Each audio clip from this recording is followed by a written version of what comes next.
Nós estamos meditando no livro dos Juízes, basicamente sobre a vida de Gideão. Estamos programando algumas meditações sobre a vida de Gideão. Já falamos uma introdução há alguns domingos sobre o que acontecia lá com o povo de Deus, depois que aqueles líderes que introduziram o povo de Israel na terra de Canaã foram falecendo, foram morrendo. Então, depois da morte de Josué, então nós observamos que o povo começa a não ter mais aquelas referências que tinham. E uma outra geração surge, nasce ali na terra prometida, que não tinha um conhecimento maior, mais experimental com o Senhor. E aí passam a fazer coisas que desagradavam a Deus. Praticam a idolatria, o paganismo, acabam assimilando o culto a Baal, que era muito forte ali por parte dos cananeus, e os desvios, as transgressões e a corrupção moral e espiritual do povo de Deus traz sobre eles opressão, juízo de Deus. O povo passa então por alguns anos de opressão, por dificuldades, por agruras, mas afinal se recordam de Deus, daquilo que ouviram a respeito de Deus, de como Ele era o cuidador do seu povo e começam a clamar ao Senhor. Deus ouve o clamor do seu povo e então levanta um juiz, na verdade, alguém para que o seu povo fosse libertado daqueles adversários, daqueles inimigos que estavam trazendo opressão para o povo. Então, todo o livro de Juízes basicamente passa nesse contexto. Desvios, juízo de Deus trazendo opressão através de algum inimigo, depois o clamor ao Senhor por parte dos filhos de Israel, e então Deus respondendo, levantando um libertador para que o povo pudesse não somente vencer o inimigo, expulsar das suas terras, como também viver em paz por um determinado tempo, até que eles novamente começassem a se afastar do Senhor, e aí vinha tudo de novo, outro ciclo. Foram mais ou menos uns 300 anos aí que isso aconteceu com a história do povo de Deus lá na Terra Prometida, e diversos juízes nesse tempo foram levantados. E antes de Gideão ser levantado para ser um dos libertadores, Débora tinha sido uma juíza, e depois que o Senhor libertou o povo de Israel através da ação de Débora, o povo de Israel experimentou um período de paz por 40 anos. E aí surge então novamente desvios, corrupção, afastamento de Deus, e o ciclo começa novamente, e dali a pouco o Senhor vai levantar então Gideão. Vamos abrir Juízes, livro dos Juízes, no capítulo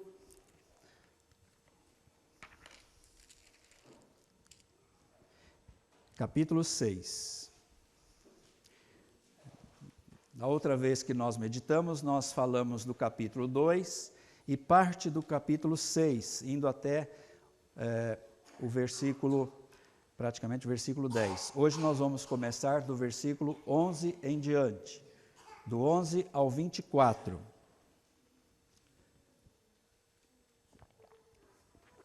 Os irmãos acompanhem a leitura. Então veio o anjo do Senhor e assentou-se debaixo do carvalho que está em Ofra, que pertencia a Joás Abiesrita. E Gideão, seu filho, estava malhando trigo no lagar, para o pôr a salvo dos midianitas. Então o anjo do Senhor lhe apareceu e lhe disse: O Senhor é contigo, homem valente. Respondeu-lhe Gideão: Ai, Senhor meu, se o Senhor é conosco, por que nos sobreveio tudo isto? E que é feito de todas as suas maravilhas que nossos pais nos contaram, dizendo: Não nos fez o Senhor subir do Egito? Porém agora o Senhor nos desamparou e nos entregou nas mãos dos midianitas. Então se virou o Senhor para ele e disse: vai nesta tua força e livra Israel da mão dos midianitas. Porventura não te enviei eu? E ele lhe disse: ai, Senhor meu, com que livrarei Israel? Eis que a minha família é a mais pobre em Manassés, e eu, o menor na casa de meu pai. Tornou-lhe o Senhor: já que estou contigo, ferirás os midianitas como se fossem um só homem. Ele respondeu: se agora achei mercê diante dos teus olhos, dá-me um sinal de que és tu, Senhor, que me falas.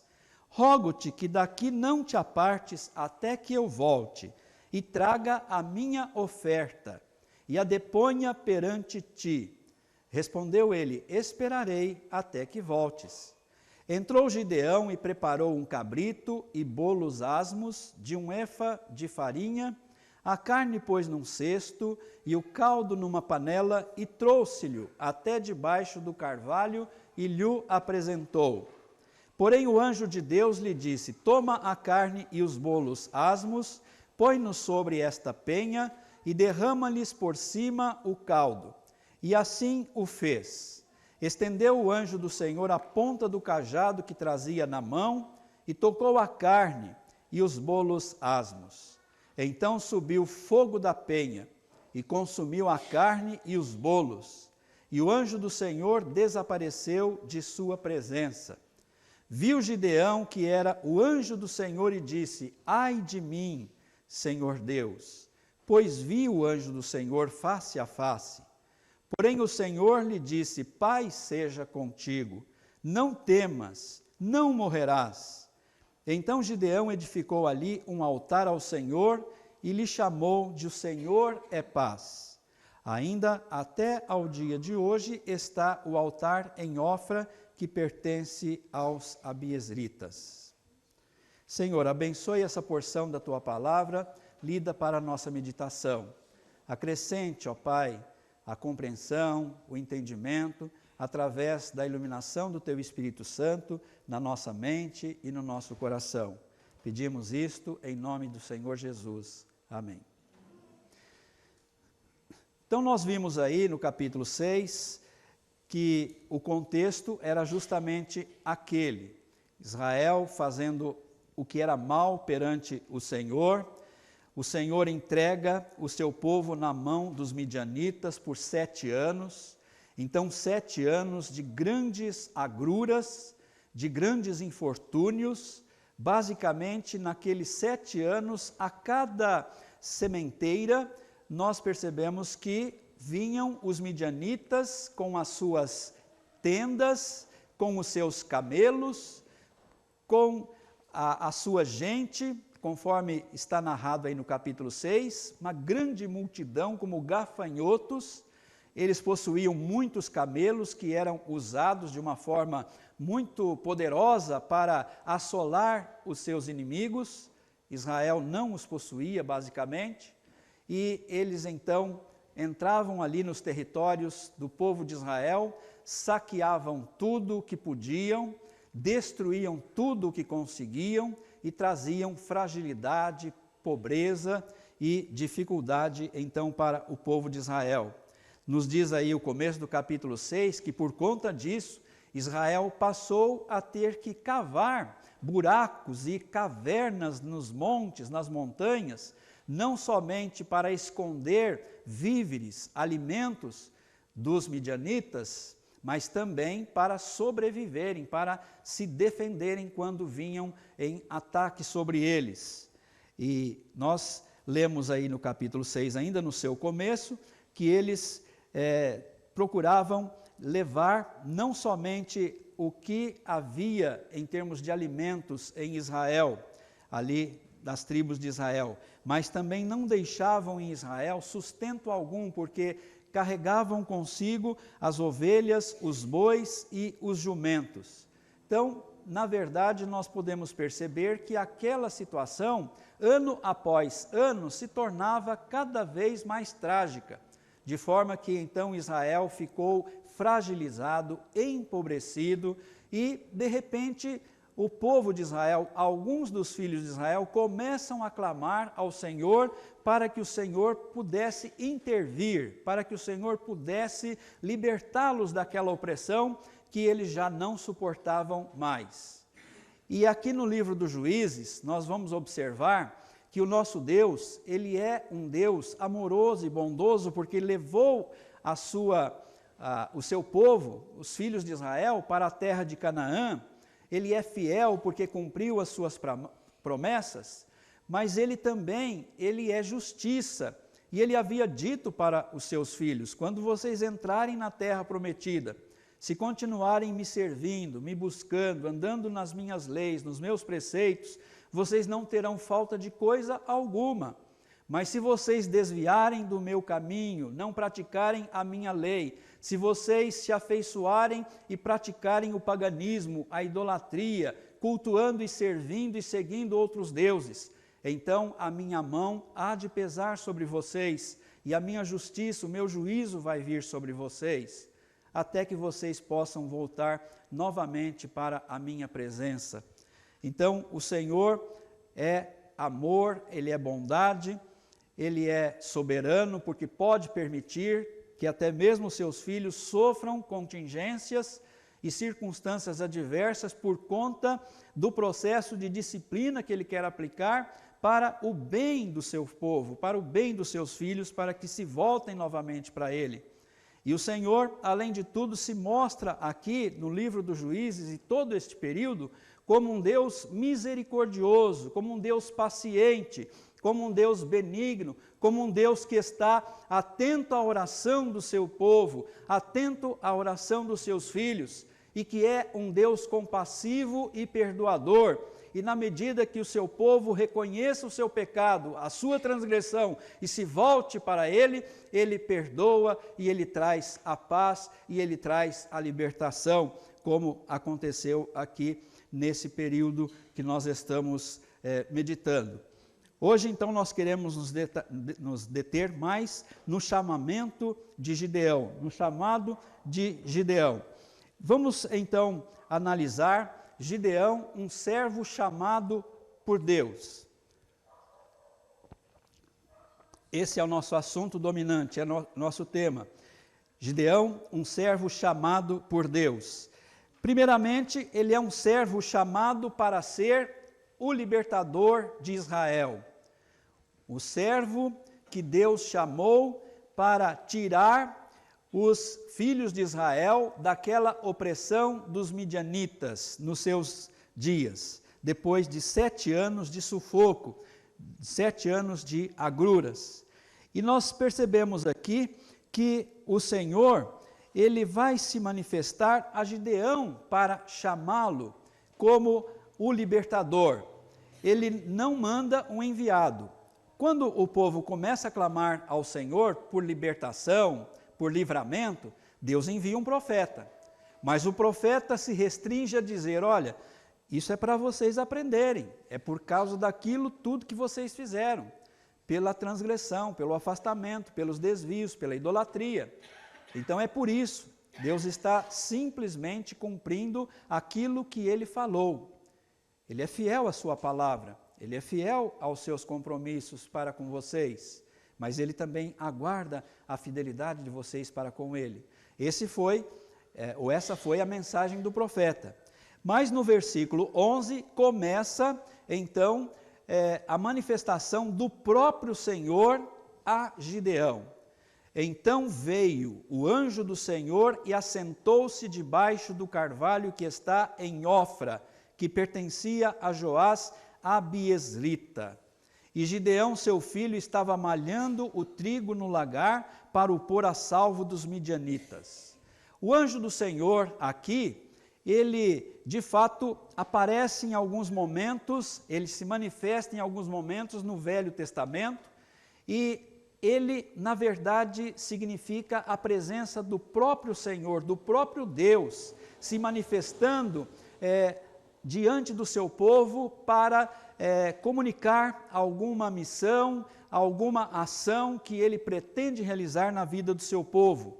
Não é um anjo qualquer. O Senhor tem os seus anjos e os anjos têm o seu ministério e agem conforme Deus lhes ordena.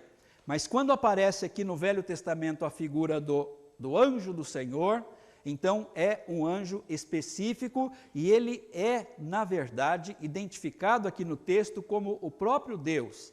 Nós vamos perceber que o próprio Gideão percebe que aquele anjo do Senhor era de fato o próprio Senhor que se manifestava a ele. Então nós percebemos que o interesse, que o cuidado de Deus para a vida do seu povo era tão grande, era tão portentoso que o próprio Deus vem até Gideão para se manifestar a ele. E eu penso por aquilo que o versículo 11 nos diz aqui, que primeiramente ou primariamente aquele anjo não foi observado visivelmente por Gideão. Só um pouco depois é que ele se torna visível. Há aquilo que os estudiosos chamam de uma teofania, uma manifestação da divindade numa forma angelical, mas que também é uma manifestação como se fosse uma pessoa humana. Por isso a linguagem aqui bastante humana. Veio o anjo do Senhor, assentou-se debaixo do carvalho. Depois nós observamos aí no versículo 12 que este anjo lhe apareceu. Então nessa hora o anjo se manifestou visivelmente, ou seja, o invisível se tornou visível para comunicar o chamado daquele servo do Senhor para a obra de libertação dos filhos de Israel da opressão dos midianitas. Então foi feito esse chamado pelo próprio Senhor nosso Deus. O lugar era ali em Ofra e junto a um carvalho na casa do pai de Gideão, cujo nome era Joás. E Joás, infelizmente, ele estava também comprometido com o culto a Baal. E a casa de Gideão era basicamente um centro de culto a Baal, não por parte dele, mas por parte dos seus demais familiares. Então havia um altar dedicado a Baal, basicamente ali no quintal da casa de Joás. E ali, perto daquele carvalho, havia então adoração a Baal. E foi justamente nesse lugar que o Senhor se manifestou a Gideão. E aqui, Abiesrita significa que ele é filho ou ele é descendente de Abiezer, que pertence à tribo de Manassés. O anjo do Senhor veio, o anjo do Senhor se assentou e então lhe apareceu e disse algumas palavras, como vemos aqui no versículo 12. Mas antes disso, vamos mostrar aqui um pouquinho que Gideão, ele foi encontrado não ocioso, não estagnado, mas ele foi encontrado ali junto a um lagar, malhando o trigo, para pôr a salvo dos midianitas. Depois nós vamos falar um pouquinho a respeito desse lagar. Mas o anjo disse a Gideão, versículo 12, o Senhor é contigo, homem valente. O Senhor é contigo, homem valente. Parece, assim, que o que aconteceu no coração e na mente de Gideão era pedir explicações ao Senhor do porquê daquele sofrimento todo, daquelas agruras toda, daquela opressão toda. Embora ele sabia que o seu povo estava praticando a idolatria e o paganismo, mas ele faz perguntas ao Senhor quando o Senhor lhe cumprimenta e lhe dirige a palavra dizendo, o Senhor é contigo, homem valente. Respondeu-lhe Gideão, versículo 13, ai Senhor meu, se o Senhor é conosco, por que nos sobreveio tudo isto?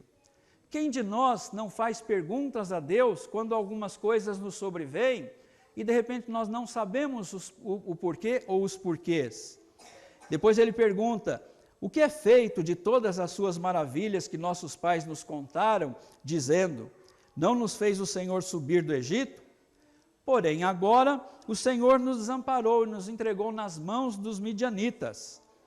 E no versículo 14, o Senhor vai lhe dar uma resposta. Mas antes disso, vamos apenas dizer aqui algumas coisas que nós devemos aplicar. O Senhor, Ele chama pessoas para a sua obra, Ele chama pessoas para determinadas missões na sua seara, no seu reino. E Ele geralmente chama pessoas que estão inconformadas com aquela situação, com aquele panorama, com aquele status quo, que Ele ou o seu povo ou alguém próximo dele estão vivendo. O Senhor chama pessoas que estão percebendo que precisa haver mudança em alguma coisa ao nosso redor. O Senhor chama porque Ele quer abençoar o seu povo também através das nossas vidas, e por isso Ele pode chamar a mim e a você, e tem nos chamado para a sua obra, para nós sermos testemunhas de Jesus neste mundo e anunciarmos o Evangelho de Jesus. Mas o chamado de Gideão aqui foi bem específico, bem individualizado, e o Senhor disse essas palavras: o Senhor é contigo, o Senhor é contigo. Jesus também nos chama como uma ovelha que Ele conhece profunda e perfeitamente. Ele é o bom pastor das nossas vidas, e Ele de fato nos chama para a sua obra como ovelhas, e nós obedecemos a sua voz, porque conhecemos a sua voz e conhecemos a autoridade que Ele tem sobre as nossas vidas. Então se virou para ele. Então, nesse sentido do anjo do Senhor se virar para Gideão, ele estava dizendo: olha, eu não estou agora preocupado com todos os filhos de Israel. É claro que eu vou agir na vida de todos eles serão abençoados, mas agora o meu chamado é para você. Eu tenho alguma coisa para você realizar na minha obra, aqui diante do meu povo, para que vocês possam atingir de fato a paz, alcançarem a paz sobre os midianitas. E o Senhor, ainda no versículo 14, quando se vira para Gideão, diz o seguinte: vai nesta tua força e livra Israel da mão dos midianitas, porventura não te enviei eu? Então nós observamos como o Senhor se dirige a Gideão. Primeiro ele o saúda: o Senhor é contigo, homem valente, vai na tua força, porque através de você eu vou livrar Israel da mão dos midianitas, eu mesmo é que estou te enviando. E nós aqui percebemos que o Senhor não somente nos chama, como chamou a Gideão, para determinada missão, mas o Senhor também nos encoraja. E nós vamos perceber isso aqui no chamado de Gideão. Aliás, todos os servos que o Senhor chama para a sua obra, para alguma missão no seu reino, Ele capacita e Ele também encoraja. Nenhum de nós tem suficiência, tem possibilidade de atender o chamado de Deus com aquele pensamento, com aquela consciência de que a nossa força vai realmente garantir a nossa vitória. O nosso próprio poder vai nos dar a vitória, o triunfo. Absolutamente.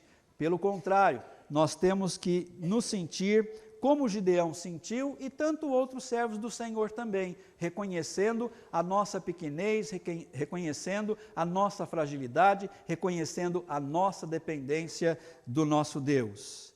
Então, num segundo momento, depois de mostrarmos que esse chamado foi feito pelo próprio Deus a Gideão, vamos ver nesse segundo momento que Gideão é chamado para colocar a sua vida integralmente nas mãos de Deus e assim ser usado por Ele.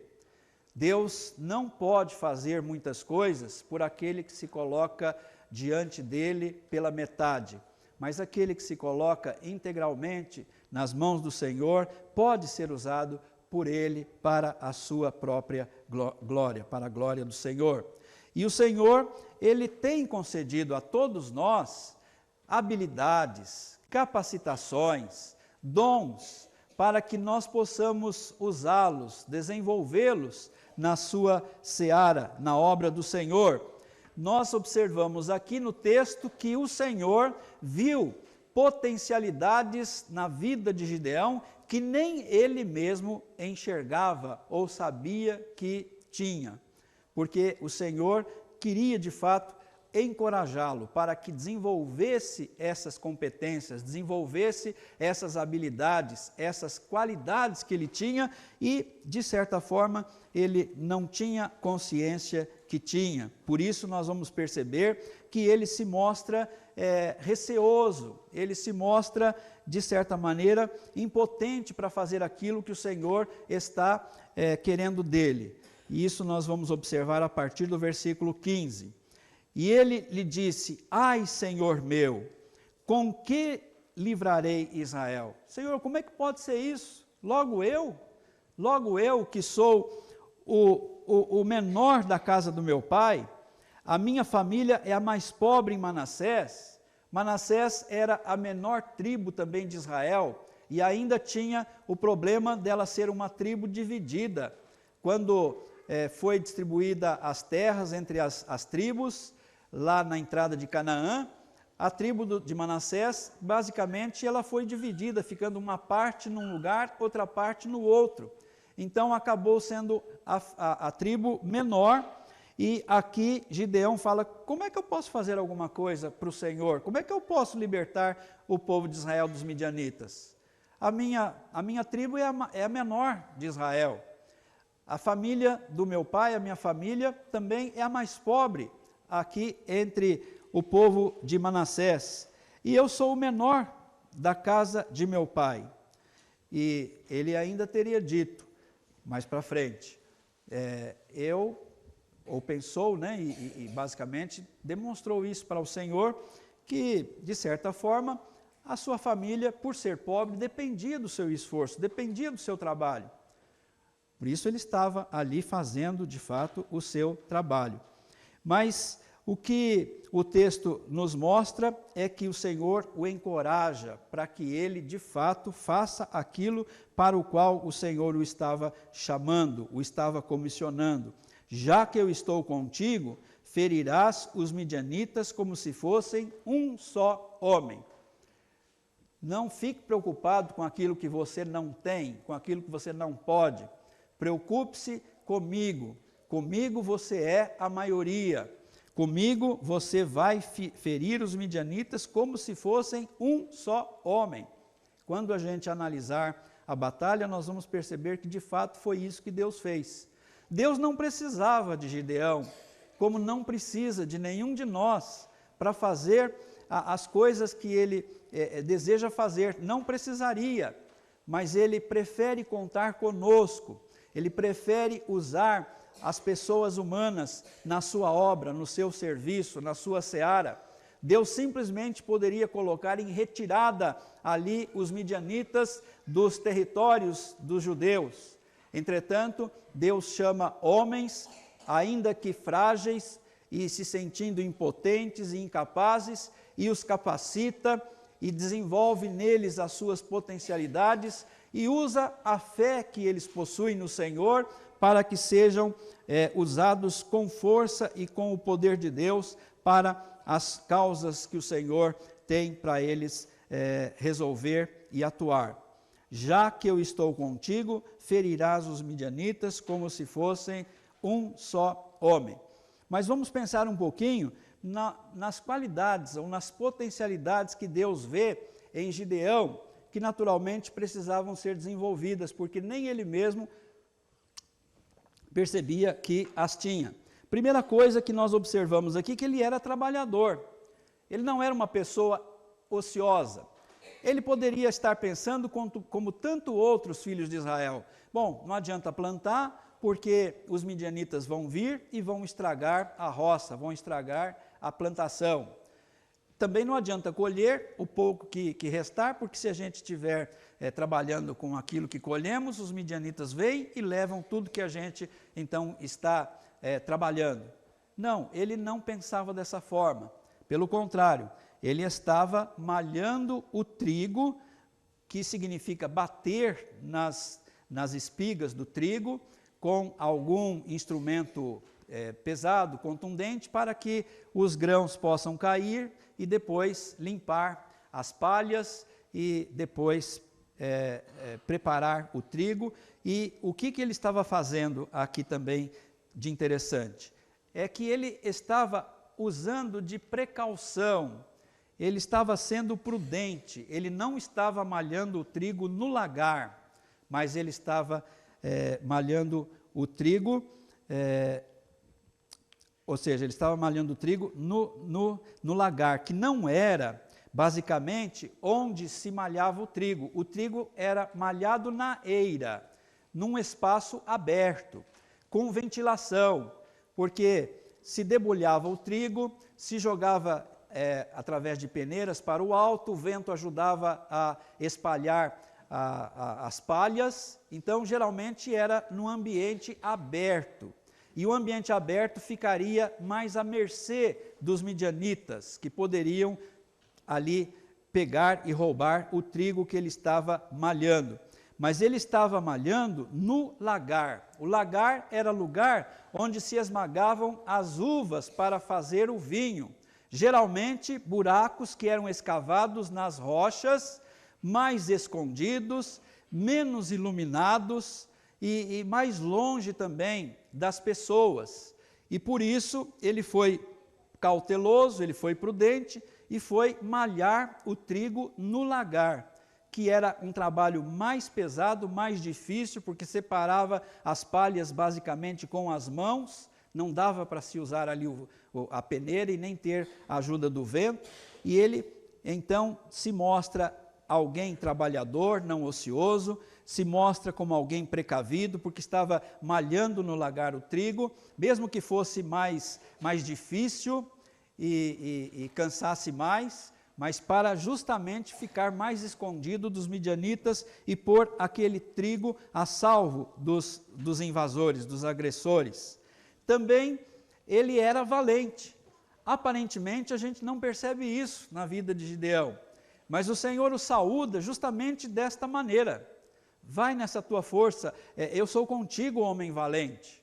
Por quê? Porque Deus, Ele nem sempre nos vê com aquilo que nós estamos apresentando diante dEle, mas tantas e tantas vezes Deus nos vê como aquilo que nós vamos apresentar diante dEle, quando Ele usar da sua graça, do seu poder nas nossas vidas, quando Ele desenvolver as nossas habilidades, as nossas potencialidades. Então o Senhor já estava vendo Gideão lá na frente, como alguém valente, que iria de fato derrotar numa pequena batalha de pouco tempo a todos os midianitas, 120, 135 mil midianitas que estavam contra o povo de Israel.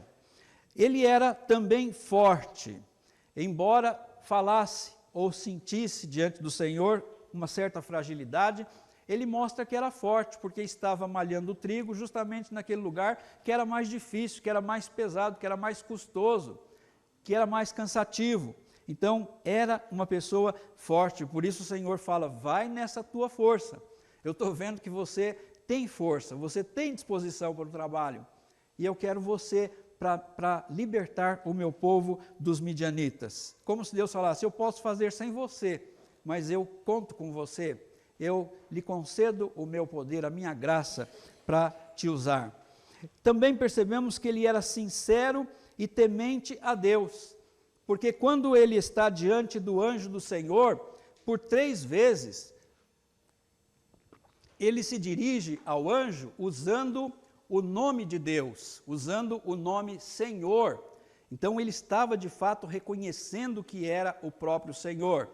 Também vamos perceber que ele era um homem temente a Deus, um homem de fé, porque ele estava ali diante daquele anjo, querendo fazer-lhe uma oferta, um sacrifício, uma oferta voluntária. E por isso ele fala para o anjo do Senhor que pudesse aguardar por algum tempo, que ele iria preparar-lhe uma oferta.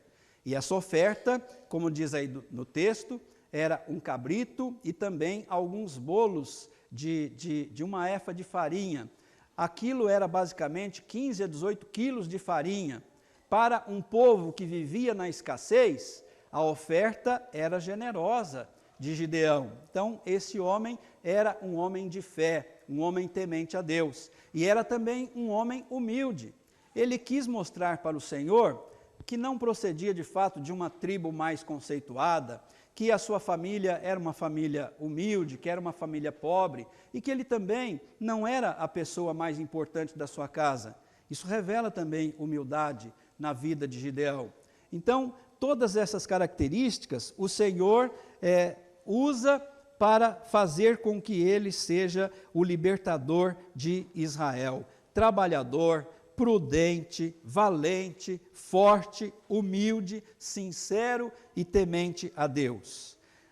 Aí então nós observamos que ele foi chamado para ser o libertador de Israel, ele foi chamado para colocar a sua vida e as suas potencialidades nas mãos de Deus, para Deus usá-lo naquela missão. E um terceiro ensino, ele foi chamado também por Deus para que, através do encorajamento divino, ele pudesse cumprir aquela missão. Nós observamos que ele tentou se esquivar da missão, mas Deus disse a ele que ele era de fato contigo. Aliás, desde a primeira palavra do anjo do Senhor a Gideão, já estava aí clara a palavra do Senhor dizendo que ele haveria de usá-lo, ele haveria de capacitá-lo, ele haveria de ser com ele. Se você for sozinho, realmente você não vai fazer nada. E ainda que pudesse aí ter 32 mil soldados com você, também você não ia fazer nada.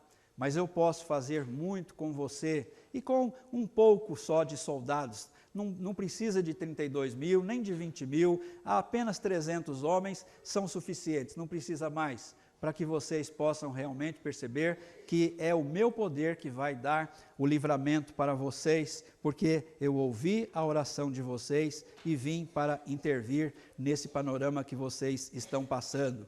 Então, aquilo que aconteceu com Gideão, no começo, de tentar se esquivar da missão, que ele tentou fazer isso, também aconteceu com outros servos do Senhor. Quando Deus chamou Moisés para ser o libertador de Israel da escravidão do Egito, nós percebemos e sabemos que Moisés tentou se esquivar, tentou sair daquela missão, não aceitar ou não cumprir aquela missão. Ah, Senhor, eu sou pesado de boca, eu sou pesado de língua, eu já era antes de ver o Senhor, e agora que eu vi as coisas só pioraram, não tenho condição de falar com o faraó. Mas o Senhor não deixou Moisés fora daquela missão. Ah, você não sabe falar, você é pesado de boca e de língua, você não tem um irmão? Eu tenho, Arão, ele não fala bem? Ele é muito bom falador. Então ele vai ser o seu porta-voz, mas você não vai ficar fora dessa missão, porque é você que eu quero para esta missão. Também observamos que Jonas já foi diferente quando foi chamado pelo Senhor. Ele era um profeta do Senhor. Jonas, vai lá na cidade de Nínive e anuncia que se eles não se arrependerem dos seus pecados, eu vou subverter aquela cidade. O Senhor, pela sua misericórdia, queria dar uma chance de arrependimento para os ninivitas, 120 mil ninivitas. Mas Jonas, nacionalista, nem discutiu com o Senhor. Ele simplesmente achou que podia fugir da presença do Senhor, embarcou num navio para a direção oposta. E aí o resto, os irmãos sabem o que aconteceu. Ô Jonas, é você que eu quero, é você que eu chamei, e é você que eu vou capacitar para essa obra. Mesmo que você vá contra a sua vontade, você vai.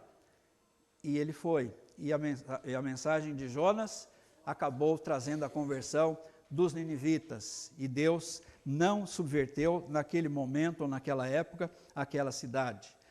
Quando o Senhor chamou também Jeremias, o que Jeremias disse para o Senhor? Também outro profeta chamado por Deus. Ô Senhor, acho que não dá isso para mim, eu não passo de uma criança, eu não sei falar, mas é eu que vou colocar na sua boca as minhas palavras, não fique preocupado que você não saiba falar. Às vezes nós não falamos de Jesus porque achamos que nós não sabemos falar corretamente, não temos as palavras melhores, mas o Senhor promete que pelo seu Espírito vai colocar as palavras na nossa boca se nós estivermos em comunhão com o Senhor e desejosos de cumprir o seu chamado e fazer o nome de Jesus conhecido das outras pessoas. Então, Gideão recebe o encorajamento divino. O Senhor encoraja aqueles a quem chama. O Senhor é contigo, homem valente. Vai nessa tua força e livra Israel dos midianitas. Por acaso não sou eu que te enviei? Já que estou contigo, ferirás os midianitas como se fossem um só homem. O que nós aprendemos aqui? Que não importam o que as pessoas pensem de você, nem o que você mesmo pensa de você, mas o que Deus pensa de você. É isso que mais importa. E nós precisamos entender que nas mãos do Senhor, Ele nos dá capacitação, Ele nos dá encorajamento e Ele faz com que a sua missão de apresentar a redenção através de Jesus possa ser feita por toda a igreja. E o apóstolo Paulo, como nós lemos aqui no culto hoje, ele fala que a vocação do povo de Deus e aqueles que são chamados por Deus das trevas para a sua luz, né, o chamado de Deus também para certas funções, para certos ministérios na igreja, não atendem requisitos humanos, né, tantas vezes. E aí Paulo fala, irmãos, reparai na vossa vocação, reparai no vosso chamado, visto que não foram chamados muitos sábios segundo a carne, nem muitos poderosos, nem muitos de nobre nascimento. Pelo contrário, Deus escolheu as coisas loucas deste mundo para confundir os sábios. Deus escolheu as coisas fracas do mundo para envergonhar as fortes. Deus escolheu as coisas humildes do mundo e as desprezadas e aquelas que não são, a fim de que ninguém se vanglorie na presença de Deus. Quando a gente vai perceber a estratégia dada ali para Gideão, por Deus para Gideão, para usar naquela batalha tochas, cântaros e trombetas ou buzinas, a gente vai perceber uma coisa totalmente esquisita para tanta gente e para tantos exércitos, mas foi dessa forma que Deus desbaratou o exército dos midianitas, e isso nós vamos ver numa mensagem futura. Nós também percebemos aqui que a Gideão tem aquela tendência de pedir sinais do Senhor. Nós vemos isto algumas vezes, ele pedindo alguns sinais para Deus confirmar a sua vontade, confirmar o seu chamado. E aqui nesse texto que nós lemos hoje, até confirmar que era o próprio Senhor que estava falando com ele mesmo, e não outro. Então ele faz aquele desafio, Senhor, se és tu mesmo que está falando comigo, se eu posso ter essa consciência que é o Senhor meu Deus que está dando essa missão para mim, então eu quero pedir que o Senhor me espere aqui, porque eu quero trazer uma oferta. E naturalmente ele queria ver se o Senhor haveria de aceitar a sua oferta. E ele preparou a sua oferta e trouxe. A princípio quis colocar ali onde outras ofertas eram colocadas para Baal. E o Senhor disse, aí não. Coloca ali naquela penha, naquela pedra, naquela rocha.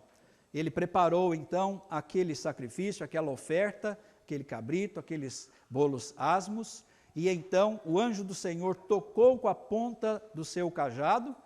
Vejam a figura do cajado que aparece aí. A figura do cajado nos lembra muito a figura do bom pastor, Jesus Cristo, porque a sua vara e o seu cajado nos consolam. E lá no Novo Testamento, Jesus se apresenta como bom pastor. O anjo do Senhor, muitas vezes, ele é identificado pelos estudiosos como o próprio Senhor Jesus Cristo, que se manifestava já no Velho Testamento, ainda não encarnado. A segunda pessoa da Trindade que se manifestava ali para comunicar coisas da parte do Senhor para o seu povo ou para os seus servos.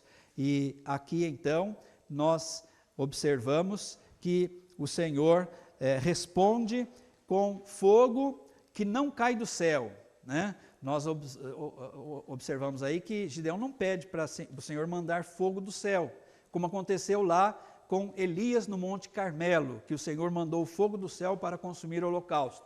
Aqui o Senhor faz uma coisa aparentemente mais difícil, sai fogo da rocha, sai fogo da pedra, sai fogo da penha e consome a oferta, consome a oferta voluntária, o sacrifício, o holocausto de Gideão para com o Senhor. E aí ele tem a nítida consciência que ele estava diante da presença do Senhor. Ai, Senhor, agora eu vou morrer, porque eu vi a face do anjo do Senhor. Não, você não vai morrer, pode ficar em paz, não temas. Jesus, algumas vezes, confortou também os seus discípulos, não temas, fiquem em paz, a paz seja convosco. Dessa mesma forma o Senhor disse para Gideão, porque assim que o holocausto foi queimado, sumiu a presença do anjo do Senhor, ele demonstrou receio, temor da morte, mas o Senhor lhe bradou, você não vai morrer, fica em paz, o Senhor é convosco. E nós, então, mostramos aos irmãos o chamado de Gideão.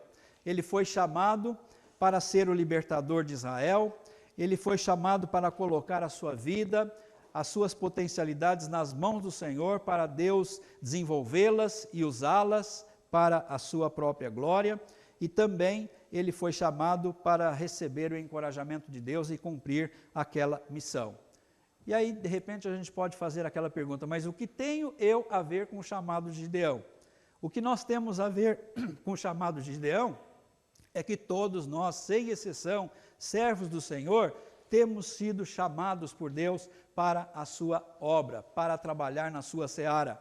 E todos nós precisamos fazer como Isaías de fato fez, demonstrar prontidão, entendendo que não temos capacidade, entendemos que não temos poder próprio, capacidade própria, mas o Senhor age através de nós, nos capacitando.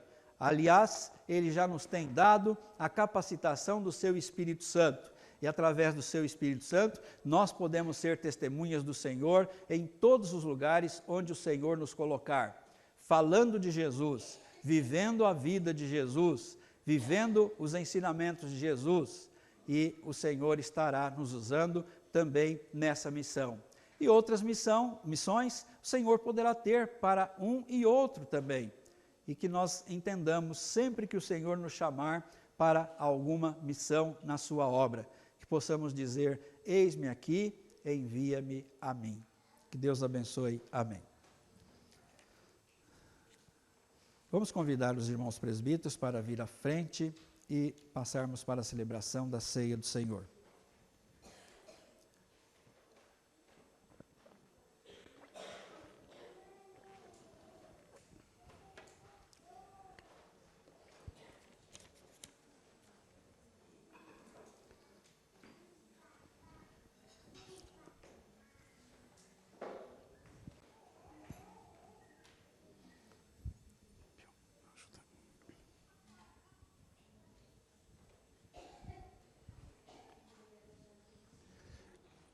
Vamos abrir Lucas capítulo 22.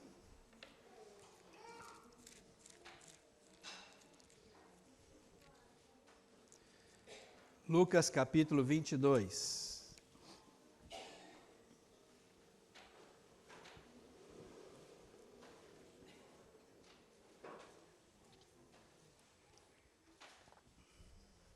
Vamos ficar em pé, irmãos?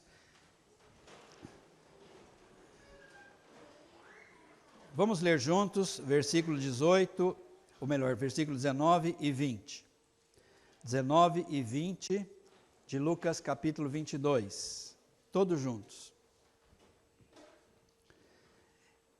E tomando um pão, tendo dado graças, o partiu e lhes deu, dizendo, isto é o meu corpo oferecido por vós, fazei isto em memória de mim.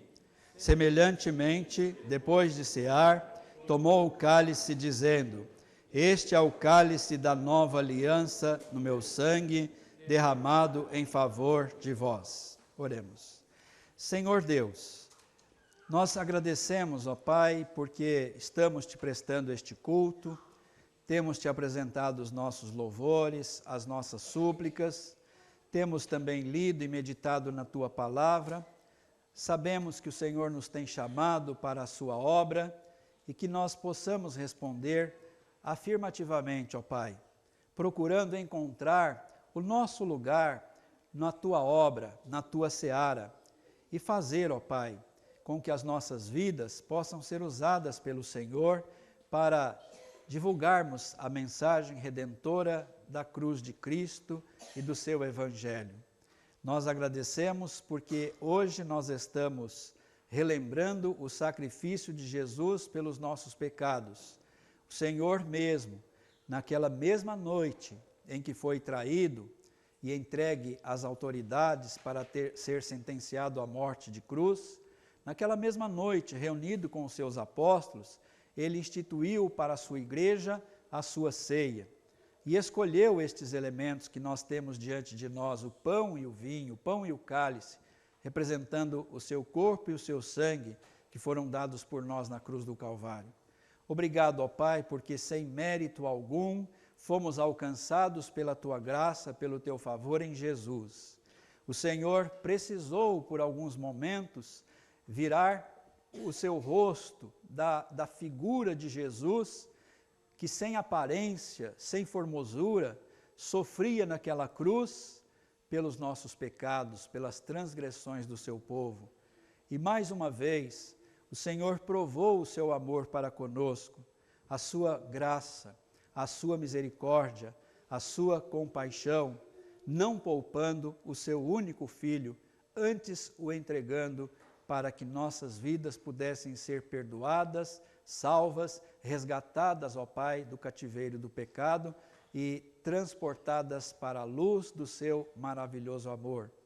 Obrigado porque através da fé colocada em Jesus, fé esta que o Teu Espírito nos outorgou, nós nos tornamos Teus próprios filhos, ó Pai. Ajuda-nos a viver como filhos amados, filhos que possam ser dignos do Pai, filhos que possam demonstrar as virtudes do Pai. Que o Senhor nos ajude, ó Pai, porque somos tão pequenos, falhos e imperfeitos. Dá-nos a Tua graça, dá-nos o Teu favor. E que o Senhor mesmo esteja preparando cada irmão para que partilhe agora dos elementos da mesa do Senhor. Conceda-nos as Tuas bênçãos, ó Pai. Abençoe os que sofrem. Pedimos pelo restabelecimento da nossa irmã Sara, esposa do Gilberto, que teve a cessação da sua gravidez, passou por alguns momentos hospitalizada, mas já está em casa, se recuperando também, ó Pai. Conforte o coração do Gilberto e da Sara também. E abençoe outros também que sofrem dores, que passam por algum tipo de sofrimento nesta hora. Conceda a Tua graça, o Teu poder, a Tua força, a Tua paz. Nós pedimos em o nome do Senhor Jesus. Amém. Podem assentar, irmãos. Nós convidamos todos os irmãos desta ou de qualquer igreja evangélica que estejam em plena comunhão com o Senhor, que creiam que apenas através do sacrifício de Jesus são perdoadas e são também salvas, que partilhem conosco agora dos elementos da mesa do Senhor. Deus, através do Senhor Jesus, nos deu uma redenção graciosa, gloriosa, grandiosa, e Jesus instituiu essa ceia para que fosse alimento para as nossas almas. Vamos tomar o cálice, vamos comer o pão, lembrando do corpo de Jesus e do sangue de Jesus que foram dados por nós naquela cruz. Tomai e comei, isto é o meu corpo que é dado por vós, fazei isto em memória de mim. Comei dele todos. Disse Jesus: quem de mim se alimenta, por mim viverá. Depois que o Senhor deu aos seus discípulos o pão simbolizando o seu corpo, que foi colocado naquela cruz em favor dos nossos pecados todos, ele deu também a eles o cálice, dizendo: este cálice é a nova aliança no meu sangue. Fazei isto todas as vezes que beberdes, em memória de mim. Porque todas as vezes que comerdes este pão e beberdes o cálice, anunciais a morte do Senhor até que Ele venha. Bebamos todos. Vamos ficar em pé, irmãos, terminarmos o nosso culto. O presbítero Max vai fazer a oração final. Hã? Pode fazer. Alguém pode trazer o microfone aqui? Não sei se tem um mais perto aqui. Oração nunca é demais. O Wagner vai fazer oração, ele tem vontade de fazer a sua oração. O Max faz outra depois, para nós passarmos a bênção apostólica. Senhor, agradeço pelo pão, pelo seu sangue, ao que nos alimenta o nosso coração e as nossas vidas. Senhor Jesus, peço pela igreja de todos os santos, de todas as eras, que nos abençoe as nossas fraquezas que nós sentimos. Somos muito fracos, mas como nós ouvimos a palavra do Senhor hoje, que o Senhor é conosco, sempre nos deu força, deu coragem, humildade e todas as virtudes e sabedorias que o Senhor nos tem dado. E sejamos transformados pela sua palavra, Amém. pelo entendimento do nosso pensamento, Amém. que nós sejamos felizes para sempre. Em nome de Cristo Jesus, nosso Senhor amado, eternamente. Amém. Amém. Senhor nosso Deus, nosso Pai, louvado e bendito seja o teu santo nome, ó Senhor. Te agradecemos porque o Senhor nos deu o privilégio, a oportunidade de mais uma vez estarmos na tua casa para ouvirmos a tua voz, para ouvirmos a tua palavra. Por favor, ó Senhor Deus, trabalhe em nossos corações, que a tua palavra, ó Senhor Deus, possa ficar gravada, lapidada, ó Senhor Deus, nos nossos corações, e que tudo aquilo que nós fizermos, ó Senhor Deus, seja em palavra, seja em ação, que seja sempre para a tua honra e para a tua glória, Senhor. E como o Vaguinho nos lembrou, como a tua palavra, ó Senhor Deus, nos recomenda constantemente, que nós possamos, ó Senhor Deus, ter a plena certeza de que o Senhor é conosco todos os dias, ó Senhor Amém. Deus. Que o Senhor está presente nas nossas vidas Sim, ó constantemente, ó Senhor Deus. E que nós também possamos ter uma vida em constância diante do Senhor. Que nós possamos, ó Senhor Deus, entender e compreender que a vida cristã, ó Senhor Deus, não se resume a domingos, não se resume, ó Senhor Deus, a este momento em que a sua igreja se reúne, mas sim, Senhor Deus, que a nossa vida seja de fato diante do Senhor dia após dia, Sim, ó pois o Deus. Senhor está conosco sempre, ó Amém. Pai. Então usa as nossas vidas de maneira que agrade a Ti, usa as nossas vidas, ó Senhor Deus, de maneira que de fato satisfaça ao Senhor. Nos ajude, ó Senhor Deus, a mortificar o nosso ego, a mortificar o nosso eu, e a cada dia mais, ó Senhor Deus, temos as nossas vidas entregues diante do Teu altar, ó Sim, Senhor ó Deus. Por favor, ó Senhor Deus, conduza-nos através, ó Senhor Deus, das boas obras que o Senhor de antemão reservou para que andássemos nelas, ó Senhor Amém. Deus. Dê a nós, ó Senhor Deus, e coloque nos nossos corações o prazer, ó Senhor Deus, por buscar mais do Senhor. Nos ajude, ó Senhor Deus, a ansiarmos mais pela Tua palavra. Nos ajude, ó Senhor Deus, a ansiarmos mais por pregar, por levar o Teu evangelho, ó Senhor Deus, àqueles que estão necessitados, ó Pai. E use esta igreja, ó Senhor Deus, para apregoar o Teu evangelho, ó Senhor Deus. Use essa igreja, ó Senhor Deus, para de fato expandir os horizontes da Tua palavra, ó Senhor Deus. Ó Deus. E como eu constantemente peço ao Senhor, que Senhor Deus nos dê a graça, a bênção e a misericórdia de podermos conquistar o bairro do Jaraguá para Ti, ó Deus. Pai. Por favor, ó Senhor Deus, conquiste esse bairro para o Senhor. Amém. Faça, ó Senhor Deus, a diferença neste lugar, ó Senhor Amém. Deus, e que nós possamos ser instrumentos nas Tuas mãos para isso, Sim, ó ó Pai. Deus. No nome santo e soberano de Jesus. Amém, ó Deus. Amém. Antes da bênção, irmãos, só destacar, nós temos 2 visitantes, é a primeira vez? Sim, né? O nome de você? Júnior. Kennedy. São aqui do bairro? Tá, Deus abençoe, ficamos felizes com as suas presenças, tá ok? E ontem nós tivemos aquele trabalho lá na Vila Jaguara, os irmãos Mauri e Cristina estiveram lá, foi um trabalho intenso, 9 horas basicamente, né, de palestras, um seminário de mobilização missionária, mas nós ficamos felizes porque a nossa igreja pôde se representar ali naquele encontro. Vamos receber a bênção do Senhor. E agora, irmãos, que a graça do Senhor Jesus, o amor de Deus, nosso amado Pai Celestial, e a comunhão, a consolação, o ensino e o poder do Espírito Santo estejam convosco e convosco permaneçam eternamente. Amém.